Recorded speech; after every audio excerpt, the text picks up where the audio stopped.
Greetings in the matchless name of our Lord and Savior Jesus Christ. Once again, it's an honor and privilege to meet you all through this YouTube videos. We've been doing questions for a long time, but in the forthcoming year, we felt led to have written communication with those who are writing to us, and also we want to do the same questions as blogs. So we're going to start a website. We've already launched the website. It's called Lasting Inspirations. So your questions will continuously be answered and prayer requests will be prayed for.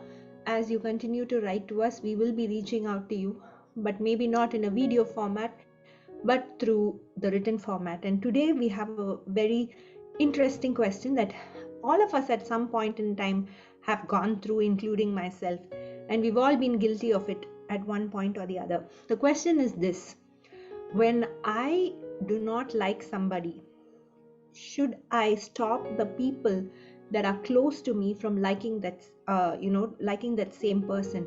In fact, the question is even more elaborately: when you do not like somebody, you kind of force others with whom you are in friendship with. You kind of tell them that they should also not like the person that you hate. It very often happens in offices, between colleagues, it happens between in families. And when you start to do that, if you find that the person that you are in friendship with is talking to somebody you don't like, immediately you tend to break away from that friendship and the wedge, and you alienate yourself from others because they are liking somebody you do not like. So I hope you understood the question, but this is a problem that we all face. When we don't like somebody, we want everyone whom we love also should not like that person. But that's not always right, because maybe we see something wrong with a particular person. Maybe that person has hurt you in such a terrible way, and you have still not come to the point of talking to that person or relating to that person. But you should not make others who are with you also to hate that person, like try to say wrong things about them, gossip about them, and say all bad things, and ensure that those who are around you, your children, it could be your spouse, it could be your close friends, also to hate another person. We should promote love and not hate. During this Christmas time, maybe you're going through something like this. You're so sad that your best friend is talking to somebody that you do not like. You want them also to hate the person that you hate. Today we're going to explore what the Bible says about this. The Bible actually says in Proverbs chapter 11 verse 24 and 25, one person gives freely yet gains even more, another withholds unduly but comes to poverty. A generous person will prosper, whoever refreshes others will be refreshed. When you think about it, if you withhold the love of another person, if you withhold, if you're stingy and you say you must only like me, you must hate everyone that I hate, you will only cause more hatred to perpetuate to the others. The Bible clearly says that if we refresh others, we will be refreshed. Also in Proverbs chapter 26 verse 24 and 26 to 28, it clearly says if you try to roll a boulder down on others, you will be crushed by it. Ultimately, when you dig a hole for another person, you might actually fall into that hole. That's what the Bible says. The blind cannot lead the blind. So when you hate somebody, it's like you are blind. You're blind to the good things that that person has. You are blind to the good characteristics that that person has. So what we tend to do is we tell our children, please don't talk to this relative of ours. They have such and such a character. They do this. They've done this in the past. They've done such bad things in the past, and I'm sure they still are doing the same thing to us. And you perpetuate the hate to the next generation, and it causes more hurt within the family. And one day when you just find your children talking to those people, you are so hurt. Why is my child talking to this person? Why is my child communicating with this person? And then there's a wedge between you and your own child. Or it could be your spouse. You might tell your spouse, please don't talk to your family member, such and such a family member, don't invite them, don't call them, and you perpetuate the hate. But maybe when you suddenly find in a common gathering that they're all together, that they're talking, immediately it brings a big hurt in your heart. Or you're on the other side of it. Maybe somebody is telling you not to like somebody. Maybe somebody is injecting poison into your head and saying, you have to hate this person because I hate this person. You have to come out of that cycle. One of the person that has done this in the Bible is the King David. King David, if you see, Shimei was somebody who cursed King David and he threw curses on him. And when one of his commanders said, should I go and kill him? That time David says, no, don't kill him. God will take care of him. But at the end of his life, he calls his son Solomon and says, Solomon, you should take care of this person. You should take care of Shimei. You should take care of this person. This person has done wrong against me. And he literally pours down all the vengeance into his son. And eventually, when you see Solomon's life, it was not a great and blessed life. There was so much of hardness in him.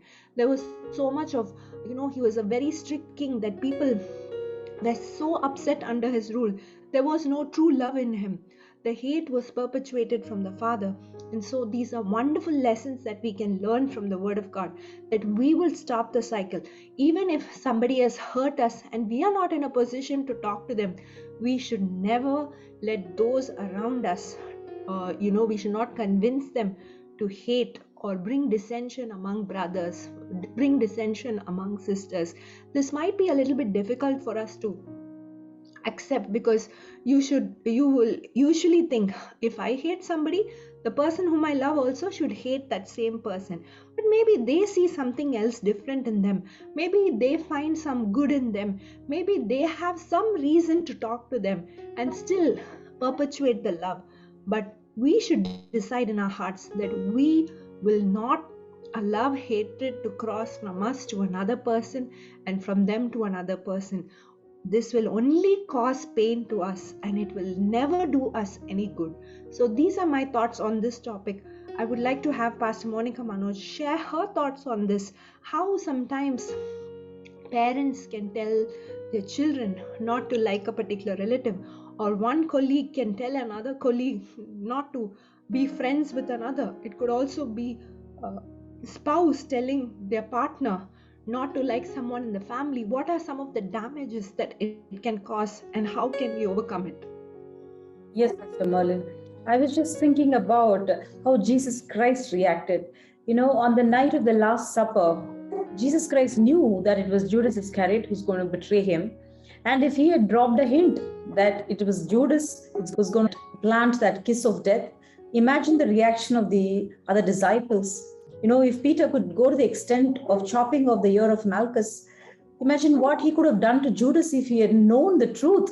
If only Jesus had revealed, or if Jesus had betrayed the truth, unto all the disciples. I was just thinking about the predicament of what could have fallen upon Judas Iscariot. But what did Jesus Christ do? He did not, till the last minute, he did not show it out. He goes to that extent where he even shares the communion with Judas. Nowadays, we find believers in churches or elders in churches condemning few people that they are not worthy to receive the communion. But the only observation, or from the experience that we hold as a couple in ministry, we just see the love and compassion of Jesus Christ till the last minute. He shows absolute grace to Judas. Till the very last minute, till he betrays. Jesus Christ always wants the sinner to come back and to repent. There could be somebody who could have hurt you and me terribly, grievously. But you can make exceptions because God's word also says, you should hate evildoers if they harbor some kind of iniquity, if they continue to harbor iniquity, if there's deception in their hearts, and that there's something devious in them that could harm you or your offspring or anything that concerneth you, then you should be wise, you should be careful, because God has already told us that, we should be wise as serpents and innocent as doves, says the word of God. So we have to first examine if there is a kind of hatred or bitterness, and the person is waiting for revenge. In that case, I think it is safe for us to steer clear of such people. It is safe for us to tell our children to steer clear of those people, because we do not know what kind of motive they have in their hearts. They might try to infiltrate into your boundaries. They might try to touch what belongs to you, and they might try to influence or manipulate your precious relationships. Even that we should be careful. For example, Job's wife, on one side, Job loves God so much, and the word of God asks a husband to love the wife, and you have to love the wife just like Jesus Christ loves the church, says the word of God. But we have the very wife of Job who says, you must curse God and die. And how did Job react? Maybe he's not condemning his wife, but he knows what stand to take. I would ask you to do the same thing. There could be somebody who's coming and, whispering in your ears, or there could be somebody who's screaming at you just because you show affection on love on the right person. Let's limit this talk show to people who harbor no iniquity, to people, maybe you have a personal conflict with them. There could be some misunderstanding that has cropped up, or you are jealous of that person. It usually happens even between a husband and a wife. If the wife likes somebody, especially in the opposite gender, they might tend to appreciate that person, innocently. They might try to, bring in the good points. It could be a preacher, it could be some prominent personality whom they don't have any personal association with. Even that, sometimes it puts off the husband, same thing, vice versa. So it is natural, it is inbuilt in a human being to hate somebody who's being much loved by the person whom they love. It automatically comes to them. So let us be very careful as, God's children. We should have a discerning, and we should be different from the people of the world. We should not be filled with malice, jealousy, and bitterness, and we should not react out of it. Even if it comes up, I would advise you that you go sit in the presence of God, kneel down, and you just be neutral, and the Lord, the Holy Spirit will guide you to love that person. If you have no particular reason to hate that person, and you hate that person just because your most loved one likes that person, it could be a child, it could be your mentee, it could be somebody very precious to you, and you find that person is attaching himself or herself more towards that particular friend or somebody, and you are stirred up. But I'm telling you, my dear sister, it is not so, because God loves them equally as much as he loves you. Just think about the conflict that Paul and Barnabas had over Mark. It goes to the extent where they part ways. It doesn't mean Mark was dumped. It doesn't mean, Barnabas immediately, just because Paul did not like Mark, he did not, drop Mark, and he did not, travel all the way, all the journeys he did not undertake to do with Paul. When a person really likes that person, and if you simply, out of, your personal opinion sometimes can mar a judgment upon a person. So maybe Barnabas felt that, and he pursued in his journeys. He took Mark along, and finally we find that there is a kind of reconciliation even between St. Paul and Mark, and they go on journeys and they go evangelizing. So it is a beautiful thing that we notice when it crops up, especially in the family of believers, when it crops up, when there's a kind of partiality or favoritism, even that plays a vital role in dividing a family. Think of the family of Isaac and Rebekah. And they had two children, Esau and Jacob. Jacob was more inclined or tilted towards his mother, whereas the elder one was tilted towards the father. And we know the root of partiality, it almost divided and rent the whole family. So we should be very careful. Maybe we are playing this partiality game within our families. There are parents, who love the elder child or the younger child or the girl or the boy, on both sides. They might, show more affection or love towards that particular child for no reason. Maybe it is because, heart of hearts, everybody are their children, but still they differentiate even between children, and they shower more love or affection. It is very dangerous. It's a very dangerous trait. And they might go to the extent where the mother talks to the father. Sometimes she might try to project the good points about that particular child whom she loves more than the other child. We see that happening even in Christian families. Suppose the mother likes a particular child, she sees to it she wields her own influence over her husband. And whether it is property or whether it is provenance or affection or importance in the family, she sees to it that it goes to that particular child. It has been happening from the Bible times, and nobody's an exception. So if you feel, or if you are convicted of that which is happening in you, in your family, I think we have to, go down on our knees and ask God to forgive us. There is a verse that I would like to cite, and Galatians chapter 6 verse 7 says, "Do not be deceived, God is not mocked, for whatever one sows, that will he also reap," says the word of God. Maybe today you are sowing seeds of partiality. Today, maybe it seems as if you are winning. Today, your influence might prove greater over that relationship more than, God's influence upon that person. You think you are on the winning streak, but this verse clearly says, do not be deceived. You can deceive that person. You can manipulate your relationships. God says, God's word says, whatever one sows, that will he also reap, says the word of God. There could be somebody, who's backbiting about you. There could be somebody who's speaking evil against you, about you, to your precious loved relationship, because the verse clearly says, what you sow, you will reap, says the word of God. And there's just one more verse, 1 John chapter 4 verse 20, that says, if anyone says, I love God, and hates his brother, he is a liar. For he who does not love his brother whom he has seen cannot love God whom he has not seen, says the word of God. Based on this particular verse, all our judgments, all our opinions, maybe it differs from this verse, and maybe you are challenging us and saying it's very difficult. It is not a man or a woman who access relationships. It is God who forms a beautiful network. And if there's something that is hindering the unity of a family or a fellowship or a church, it is not God who just relaxes and sees and, asks us to do whatever needs to be done. It is God who does it, and he does it perfectly and beautifully. And God knows it all. He's a God of justice. He's a son of righteousness, says the word of God. And so you don't have to play the avenger. You don't have to take it all upon yourself. Just leave it to God, and you should not be the person holding iniquity within you. Let's be very clear. Let us be people filled with love, and then we see God's judgment coming through. So just leave it all to God. Let go of the bitterness or the hatred. Do not try to carry it on and complicate the relationships, because it becomes even more complicated, and finally it is a sure mess. So we would just advise you, just seek God's presence and his counsel and his wisdom, and he will make you excel in the beautiful relationships that is woven around you. What do you say? Amazingly explained. Especially one of the point that you touched is something that needs a lot of clarity. We're not talking about those people who harbor iniquity, like supposing your child is in a relationship with somebody that is causing them to sin, or your spouse, or somebody who is getting into a friendship with somebody who is not the right person. We can openly tell them that this is the particular reason why you should not be in a relationship. It's not hatred, it's a good advice and instruction and showing them the right way. We are not talking about that.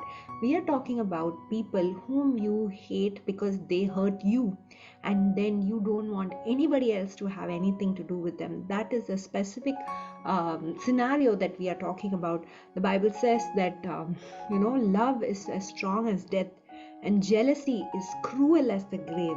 When somebody you like is talking to someone you hate, immediately it causes so much of jealousy, and this jealousy has turned so many people into murderers.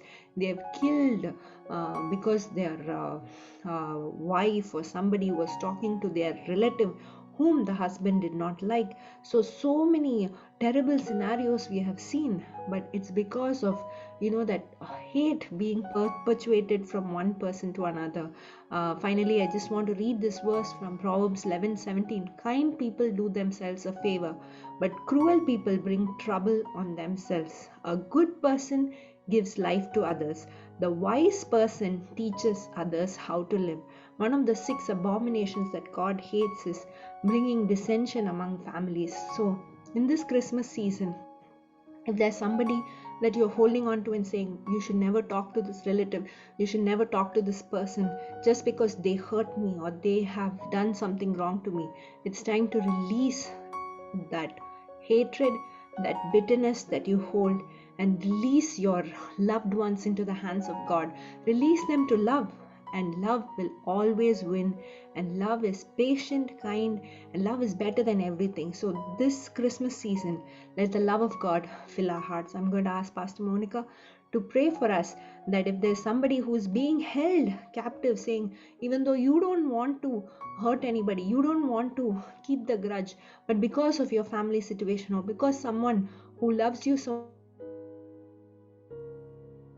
that you have to avoid them, that you should never be in touch with them or something like that, and you are held captive to their hatred, today God is going to release you from that and give you a new lease of love and fill your hearts with love during this Christmas season. So we're going to pray for you right now.